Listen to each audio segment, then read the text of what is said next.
Hi, this will be our video presentation for our cloud computing assignment. Our business idea is an application called Fit Tracker. It's a fitness tracking dashboard. My name is Mohamed Harby and my teammate is Cepha. First, we're going to talk about our business description and why we chose to use cloud and the Amazon cloud services we used. We'll talk about the rough estimation for running our application on the cloud. And then finally, we're going to talk about the whole process of the AWS implementation. Our business description. This business gives clients and trainers access to a dashboard that tracks their fitness progress. This will include training, calorie intake, burn calories, water intake, and nutrition. So the client can track their progress, and the trainers can also track the client's progress. So why we chose cloud? Cloud has several advantages over in-house infrastructure. That will include that there are no initial expenses, and we can use the pay-as-you-go model, which saves money by only paying when necessary. We don't have to worry about managing physical infrastructure such as servers. We don't also have to worry about the physical security because we have no physical infrastructure. Cloud also has several advantages when it comes to security and availability, such as backup servers and data encryption. So the Amazon cloud services we used EC2, VPC, Lambda, EBC, RDS for database, auto-scaling and ELB, and finally CloudWatch. So for EC2, we use an EC2 instance to work as a web server and host web features like email verification. And we made sure that this instance is accessible via SSH connection. For VPC, we created a VPC where we're going to deploy our web server. We're going to have two availability zones. And in every availability zone, we're going to have a public subnet and a private subnet. The VPC will also have an internet gateway, a NAT gateway, and route tables. We created a Lambda function to verify email addresses. We used EBC to create volumes, attach them to our EC2 instance to increase our storage capacity. We also took a snapshot for backup and future recovery if needed.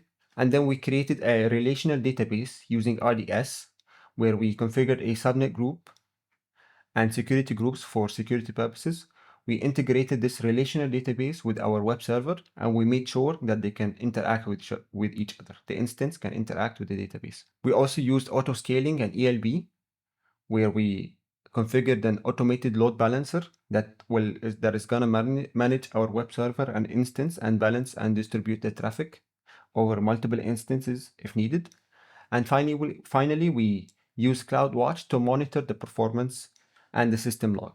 So we gave a rough estimation of $40 a month to run the Fit Tracker application on the cloud. So for the AWS implementation, first we had task 1, where we had to create users and assign appropriate permissions. We had in mind to create 3 accounts or 3 user accounts: admin, trainer, and client, but we did not have permission to create users. So as we can see, we first tried to create an admin user account, but then it was access denied. So we could not create any users or any groups. For task 2, we had to create VPC and EC2 for web server setup. So we started by first creating a VPC with 2 availability zones and 2 subnets in every availability zone. We also implemented security groups to allow HTTP and SSH connection. And then we created EC2 instance to work as the web server. And as we can see, these are the screenshots. So first creating the VPC. This is more VPC settings.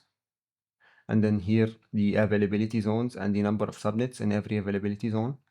And these are the IP addresses for every availability zone and their subnets, the NAT gateway and the NAT gateway. And then we created the security groups to allow SSH and HTTP. And that's it. We successfully created the VPC. And then we launched the instance, an EC2 instance called Fit Tracker Web Server. This instance is going to act as a web server. Here we can see all the settings. We use the security group we created. That is it for task 2. We can see task 2 is running, and we tried to ensure that the instance is accessible through SSH, and it worked. as we can see. Now from task 3 onwards, Cepha is gonna explain the AWS implementation. Okay, so I will be doing from task 3 onwards. So task 3 is web feature deployment. And for task 3, we created a Lambda function to check if an email address is valid or not. We wrote this simple function, as you can see, it's using Python, and we tested it using these sample inputs over here. When we gave an valid email, it showed a correct message, which shows it's valid. And when we gave an invalid email, it showed an error. This confirmed that our Lambda function is working properly and can be accessed online. So for task 4, which is instance scaling and monitoring, we improved our EC2 instance, and we did that by first enabling termination protection, so the instance can't be deleted by mistake. Then we upgraded the instance type to make it more powerful, as you can see here. We also enabled CloudWatch monitoring to keep track of things like the CPU usage and the performance. This makes sure that we can handle higher traffic and see how our server is performing at any time.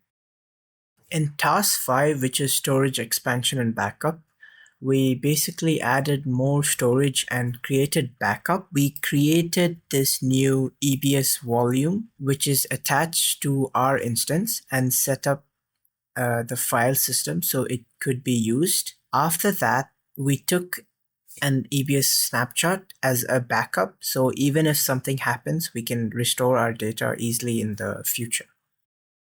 So for task 6, which is database integration, we added a relational database using Amazon RDS. We created a security and subnet groups, as you can see, to keep it safe, and then launched a MySQL database.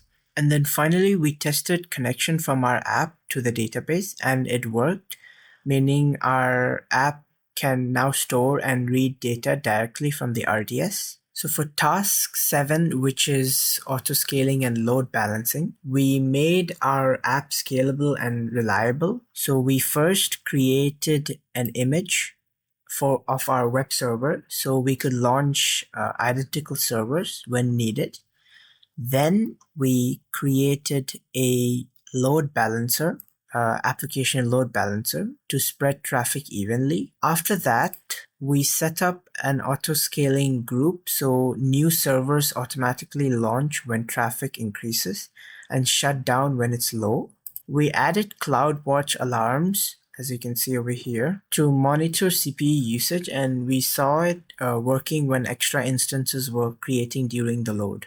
So this is the end of our assignment. So these steps made our application more secure, scalable, and reliable, which is essential for our cloud-based fitness tracking dashboard like FitTrack. Thank you.